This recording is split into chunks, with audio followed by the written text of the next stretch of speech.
Hello everyone! In today's video, we are going to learn how to do beginner-friendly embroidery stitches. So before starting this video, I would suggest that you watch all the basics of embroidery tutorials and keep your fabric and needle ready. In the kit, there is a book, which has a QR code for the basics of embroidery. Scan it, watch all the videos, and prepare your fabric. Once your fabric is fitted into the hoop, it is really necessary to cut off the edges so that they don't come in the middle while doing embroidery. Like this, you can leave a 1 or 2 inch gap and cut the extra fabric.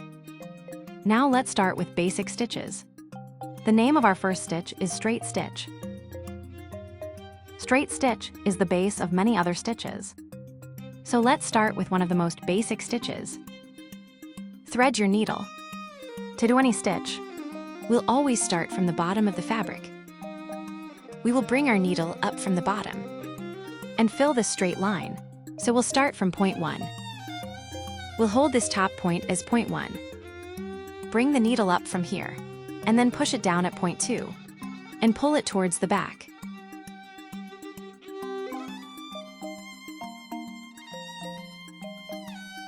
Just like that, this is our straight stitch.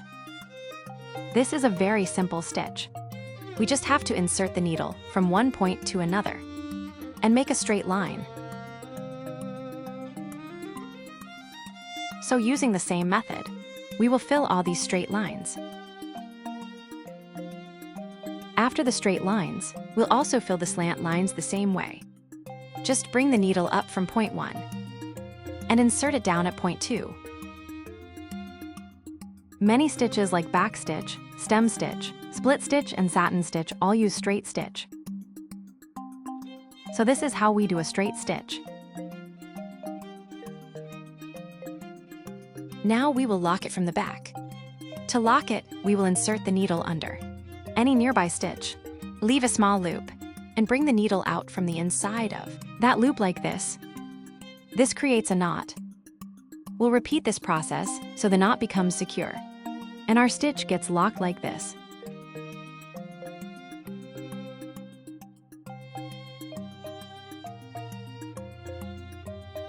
Now cut the extra thread. So this is how we do a straight stitch. Next up is the back stitch.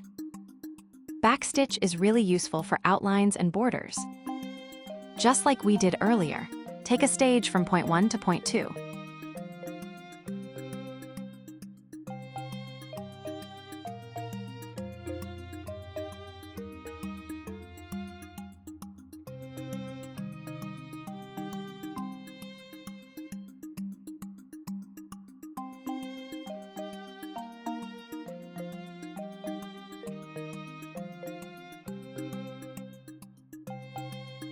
Now bring your needle up from a little ahead and insert it back into the previous point. That's why it's called a box stitch. Repeat this process. Bring your needle up at point 4. Insert it back into point 3 and continue to fill the entire line.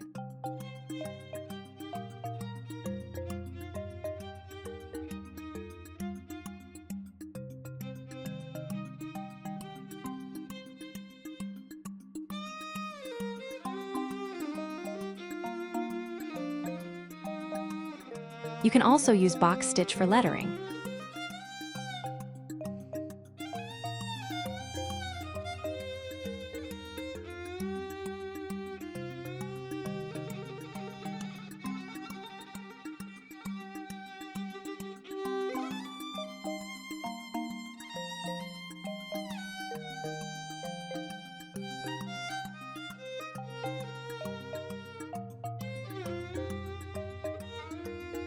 Just remember, take smaller stitches around curves so the finishing looks neat and smooth.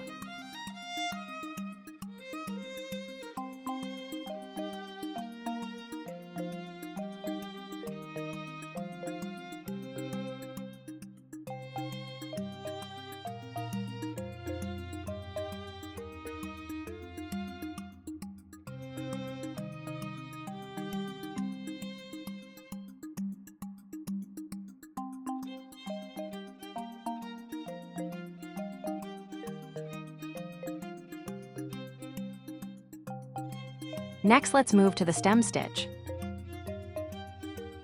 This one is great for flower stems and curves because it looks very natural.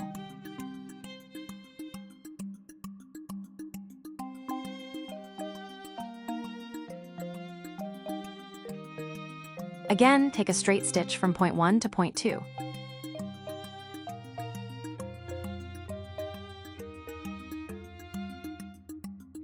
Don't pull the thread all the way. Leave a small loop.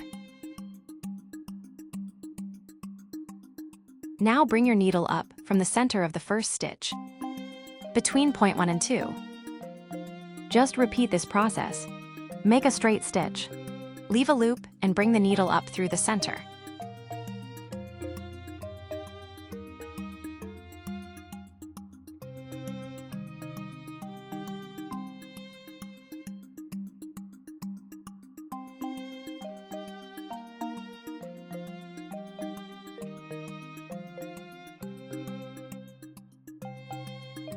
Soon you'll see a slightly wavy, beautiful line forming.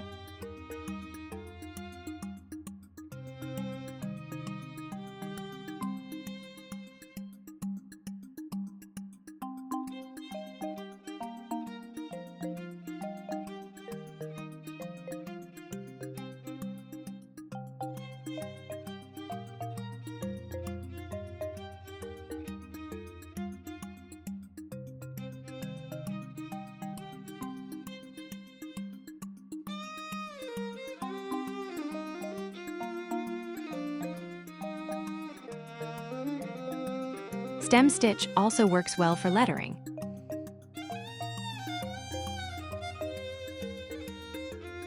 Just remember to take shorter stitches for smoother curves.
Now let's move on to the split stitch.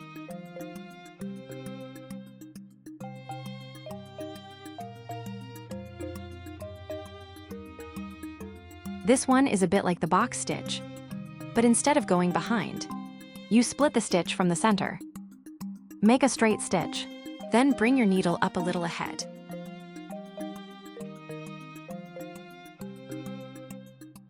And pass it through the middle of the previous stitch, literally splitting the thread into two parts.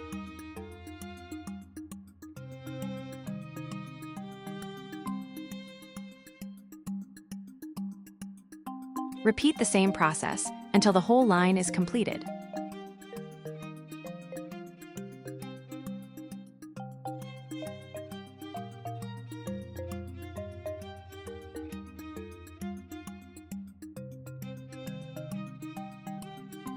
It is this simple, and it gives a very nice look.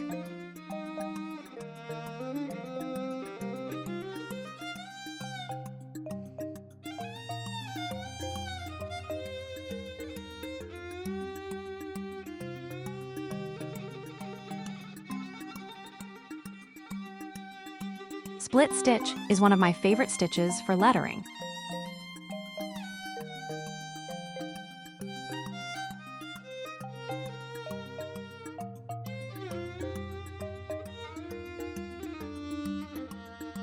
Split stitch looks very beautiful in lettering. Just follow the same process and be careful towards the edges. When you are lettering,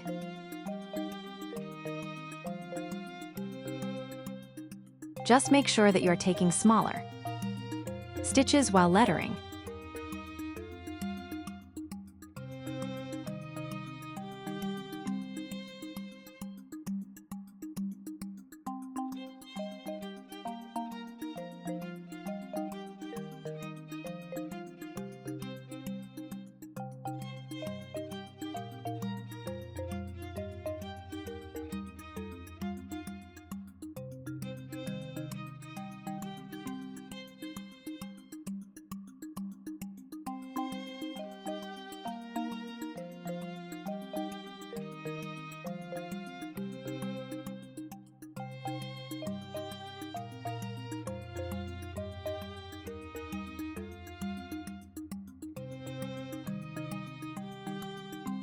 This creates a chain-like texture. That looks really pretty. Now let's learn the chain stitch.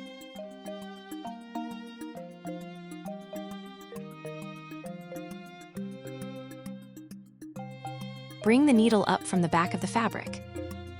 Then insert it back very close to the same point. Don't pull the thread completely. Leave a small loop on the front.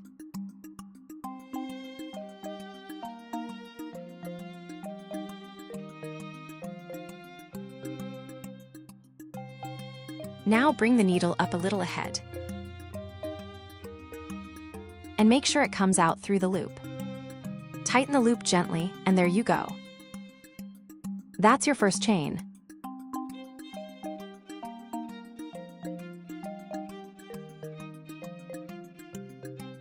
Repeat the same process. Insert the needle back in the same hole.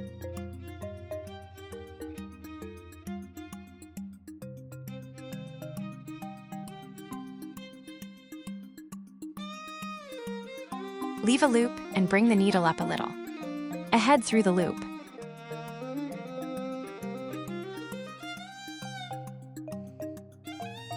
Keep doing this to make a continuous chain. It's perfect for curves, borders, and sometimes even filling areas.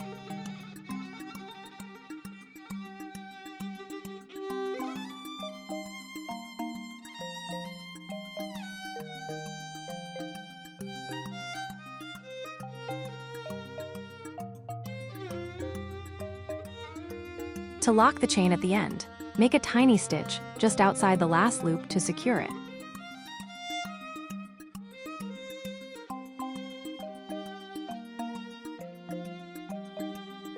Now we'll learn lettering using chain stitch. Use the same process, just don't make a straight line, and follow the shape of the letters.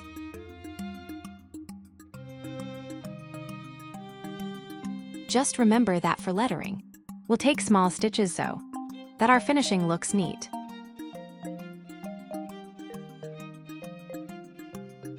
You can see how thick it makes the lettering look. Whenever you have big letters or big words in your project, you can use chain stitch.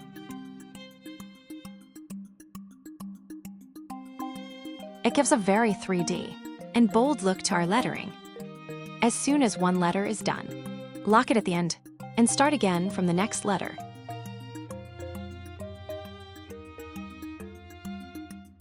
So this is how we do chain stitch. It's looking so pretty. Our next stitch is called the whip stitch. It is done in 2 steps. Step 1, we'll first do a box stitch on the shape, or the line, and then we'll bring our needle up from point 1. You can use a different color thread too, and we'll start whipping the back stitches. We whip it in one direction only like this. We need to give our back stitch a twist. It gives a very cute twisted candy look.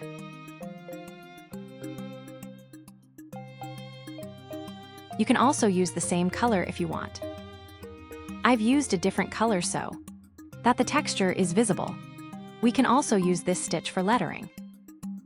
Use the same method. Whip the back stitches in one direction like this.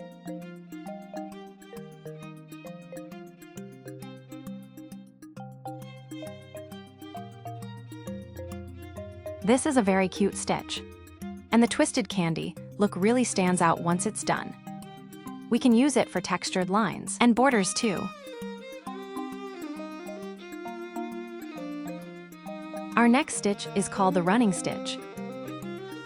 Running stitch is simply a series of straight stitches taken at regular intervals. It's called running stitch because we take all the stitches forward, unlike back stitch, where we go backwards. Here we keep moving forward.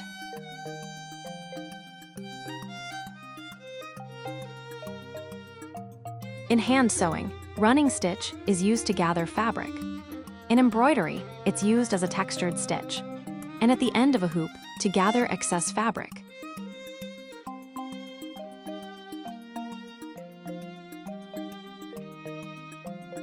So you can see, you just keep making straight stitches at regular intervals, and your running stitch is complete.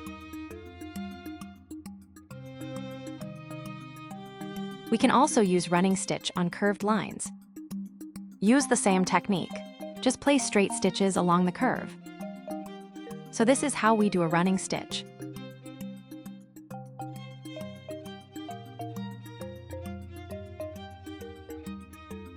Our next stitch is called the fern stitch. Fern stitch is a series of D-shaped and Y-shaped stitches.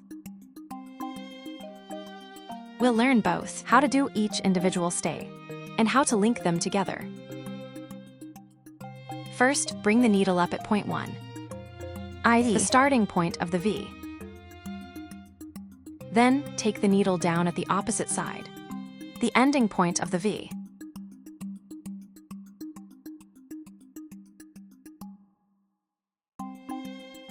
Do not pull it all the way. Leave a small loop of thread like this. Now bring the needle up from the center point of the V, making sure the loop stays below the needle. That makes our first V-shaped stitch. Now we'll lock it. Watch closely. You insert the needle down just beside the end of the V, and it locks there. We will repeat this for all the stitches. Start at the V's starting point. Insert at the V's ending point. Bring up through the center with a loop, then lock it.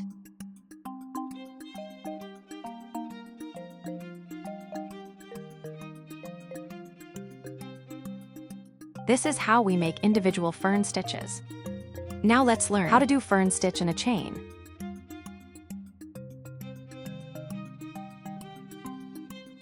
We'll follow the same procedure. Bring the needle up at the V starting point. Insert it down at the ending point.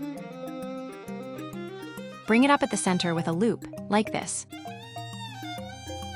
Now, instead of locking in a V shape, we'll make a longer locking stitch so it forms a Y shape in one go, like this. Then we start again at the next V starting point. Insert at its ending point. Bring up at the center with a loop, and lock in a Y shape like this.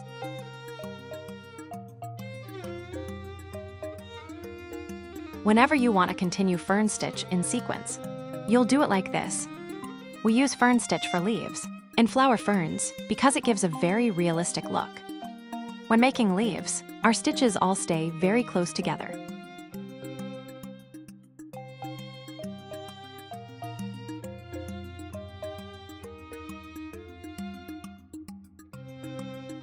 This is how we do fern stitch.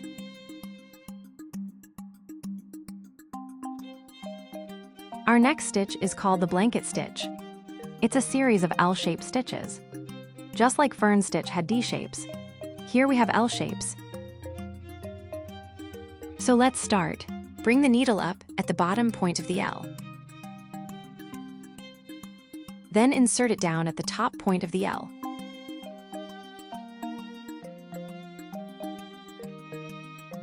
Don't pull it all the way, leave a loop like this.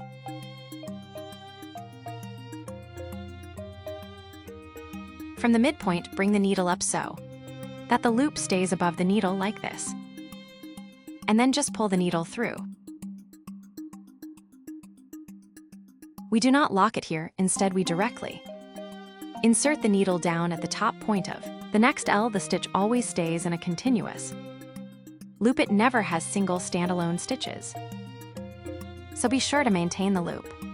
Then again, down at the top point of the next L, up at its midpoint, keep the loop above the needle, and continue down the whole line the same way.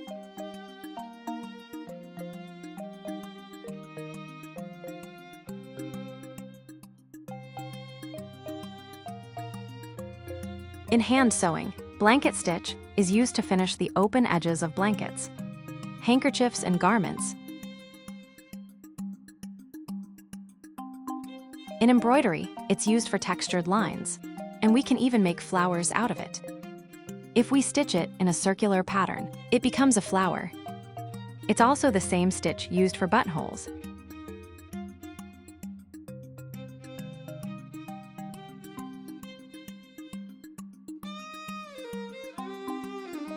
When you reach the last point, you need to lock it like this.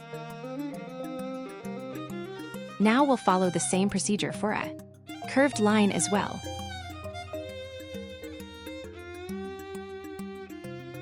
There's no difference. Just do the stitch along the curve exactly as we did on the straight line.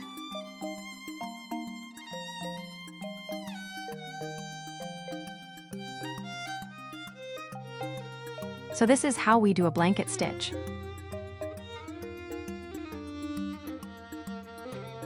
Now let's move on to our next stitch.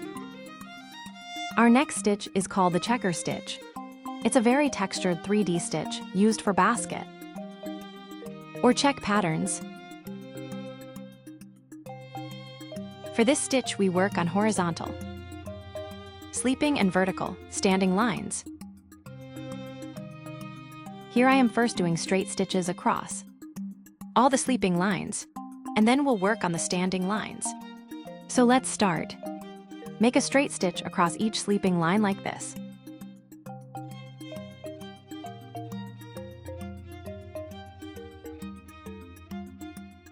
You can lay these lines however you like.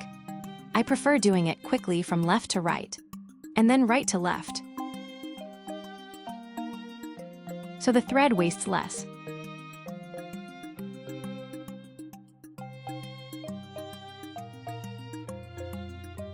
Once all your sleeping lines are stitched, I'll use a different color for the standing lines so it's easier to see. When stitching the standing lines, we alternate the needle and thread over and under the sleeping lines. Start here, over the first, under the second, over the third, under the fourth like this. Then pull the needle through and insert it back down.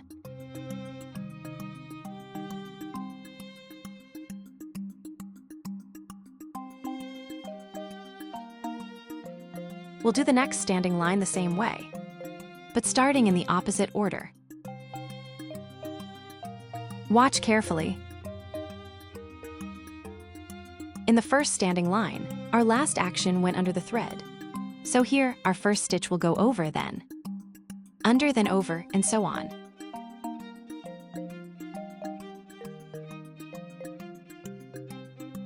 Our last stitch in this line also goes under, like this.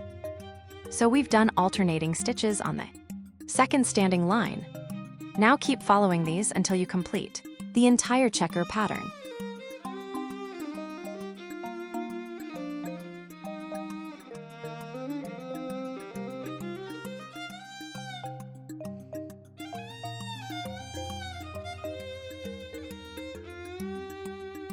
You can already see how nice that pattern is forming. When your project needs basket or checker textures, you can use this stitch there. For baskets, if you use brown thread and this stitch, it looks very realistic.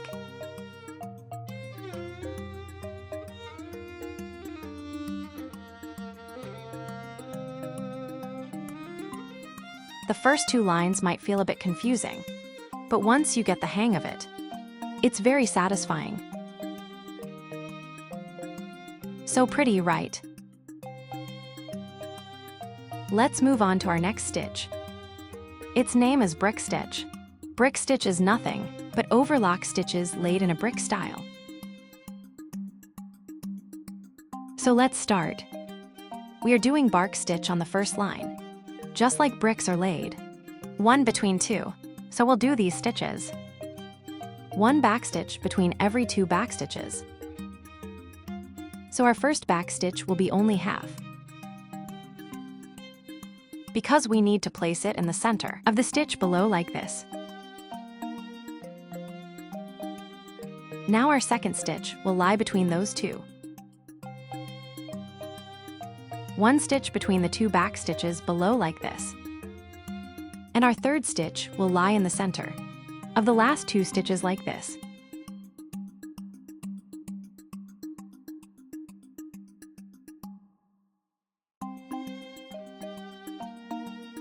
And the last stitch will again be only half.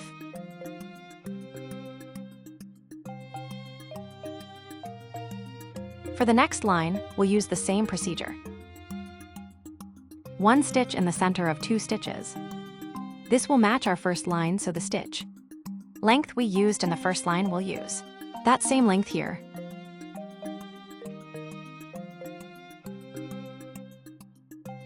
The fourth line will be exactly like the second line. The stitch lengths we used in the second line, we'll use those lengths in the fourth line. Brick stitch is used to fill large shapes. We also use brick stitch for thick lettering. Filling shapes with it gives a very finished look. You can already see the brick pattern forming, and it's looking so pretty.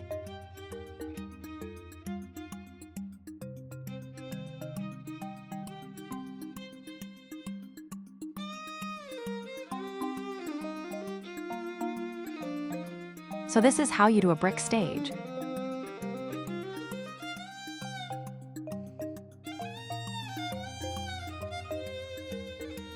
Next, we are learning French knots.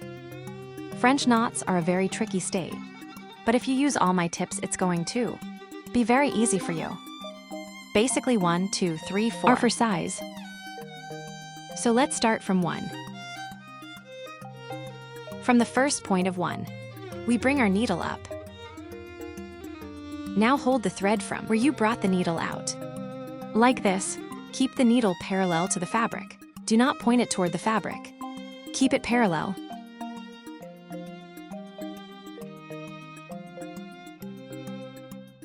Now wrap the thread once around the needle like this. And while holding it, insert it back down. Do not insert at the same hole. Insert the needle slightly to the side of where you brought it out like this.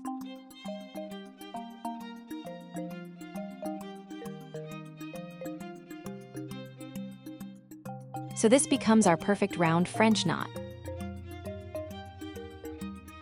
Before trying French knots, I suggest you watch the video 2 or 3 times to understand the technique, and then try it on your fabric. There are 2 or 3 main things to remember. Keep your needle parallel to the fabric, not pointed. Keep holding the thread as it goes down. Do not insert the needle back into the same point. Insert it slightly to the side. If you insert into the same point, your French knot may get stuck and won't form a round shape.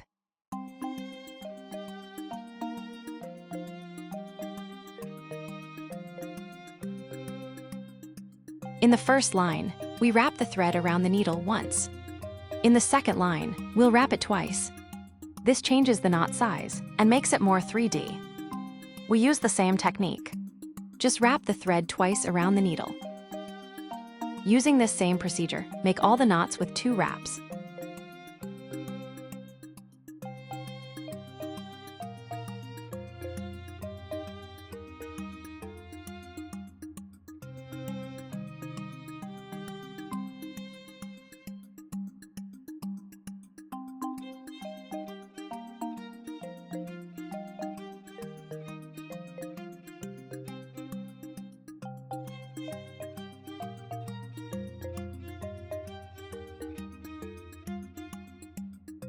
Now in the third line, we'll make 3 wraps.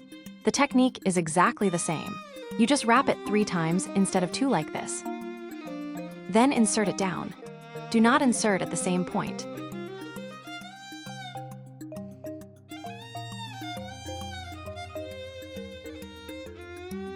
French knots are used to make tiny flowers, to fill flower centers, to create dots, and if there are big shapes, you can fill them with knots for a 3D look.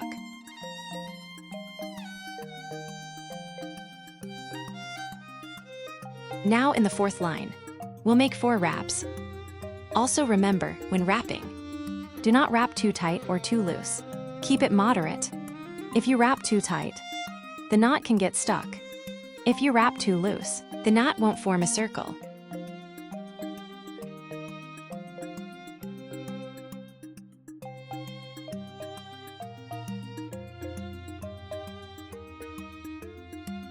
So this is how we do French knots.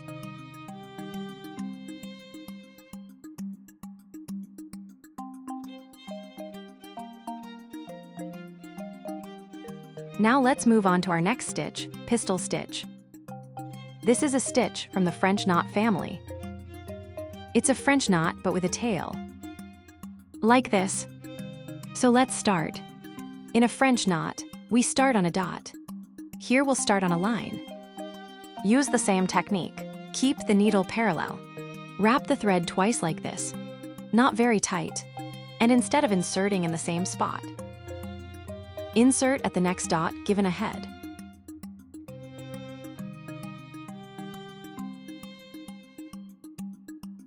So you've got a tail and then a knot. Like this. Starting from the end of the tail, wrap the needle once twice like this, and insert it down at the dot.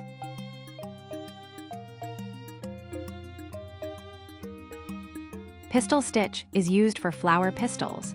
You can also make stamens with it, or butterfly antennae, and you can use it anywhere according to your creativity.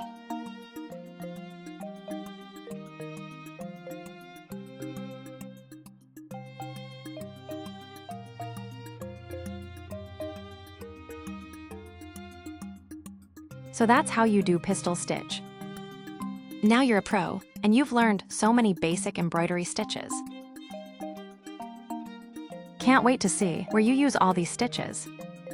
Share your work with us on Instagram and Facebook at Not Your Type. Until then, happy embroidering!